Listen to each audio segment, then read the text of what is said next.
നേരത്തിലായിട്ട് ഒരു മനുഷ്യനെ കാണുന്നില്ലല്ലോ പഠിച്ചോനെ. ആളെ കിട്ടിപ്പോയി മതി. നിനക്ക് ഇഷ്ടപ്പെടാത്തൊരു കാര്യം ഞാൻ ചോദിച്ചു കഴിഞ്ഞാൽ നീ എങ്ങനെയായിരിക്കും റിയാക്ട് ചെയ്യാം? നീ കൂടുതൽ കഥയൊന്നും ഇറക്കണ്ട. ഇല്ല, ഞാൻ അതിന് മാത്രം ചോദിച്ചില്ലല്ലോ. വേറെ കുറെ ഇന്റർവ്യൂസ് ഒക്കെ എടുത്തിട്ടുള്ളതാ. നിങ്ങൾക്ക് അങ്ങനെ ചോദിക്കണമെങ്കിൽ വേറെ ആരെങ്കിലും വിളിച്ചിട്ട് ചോദിക്കാം. ക്ഷമിക്കണം, ഉപദ്രവിക്കരുത്, ജീവിതമാണ്.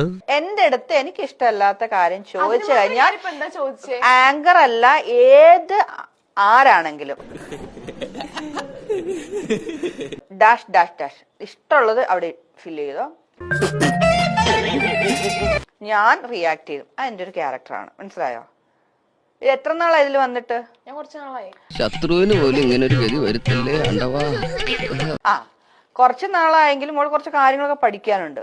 ആരോട് എന്നത് ചോദിക്കണം ചോദിക്കണ്ട എന്നുള്ളത് മര്യാദയ്ക്ക് വ്യക്തമായിട്ട് പഠിച്ചിട്ട് വന്ന് ഇരുന്നോളുക.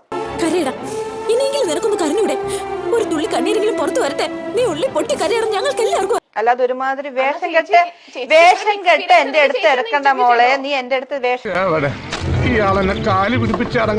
കെട്ട് ഇറക്കണ്ട. ഇതിന് മാത്രം ചേച്ചി ഞാൻ ഒന്നും ചോദിച്ചിട്ടില്ല. ഞാൻ എന്താ ചോദിച്ചത്? ഇതിന് മാത്രം ചേച്ചി റിയാക്ട് ചെയ്യാനുള്ളത് ഒന്നും ചെയ്തിട്ടില്ല. നീ എത്ര അഡ്ജസ്റ്റ് ചെയ്താലും ശരിയാവില്ല. നിന്റെ മുഖത്ത് ഇപ്പോഴും ഉണ്ട് ഒരു ചമ്മല്. അല്ല, ഒരു കാര്യം മനസ്സിലാക്കണം. ഞാൻ ഈ മൈൽ സ്റ്റോൺ എന്ന് പറഞ്ഞ അല്ലെങ്കിൽ ഷാജി പാപ്പൻ എന്ന് പറഞ്ഞതിൽ ഞാൻ ആദ്യമായിട്ട് വരുന്നതല്ല. ഇതെന്റെ 3ാമത്തെ 4ാമത്തെ ഷോ ആണ്. പറയാനുള്ളത് ഞാൻ മുഖത്ത് നോക്കി പറയും. അതെന്റെ ചെറുപ്പം മുതലേ ഉള്ള ശീലമാ. ഞാൻ പോട്ടെ, പോകാൻ വരട്ടെ. ഇഷ്ടപ്പെട്ടെങ്കിൽ ലൈക്ക് ചെയ്യണം, കമന്റ് ചെയ്യണം.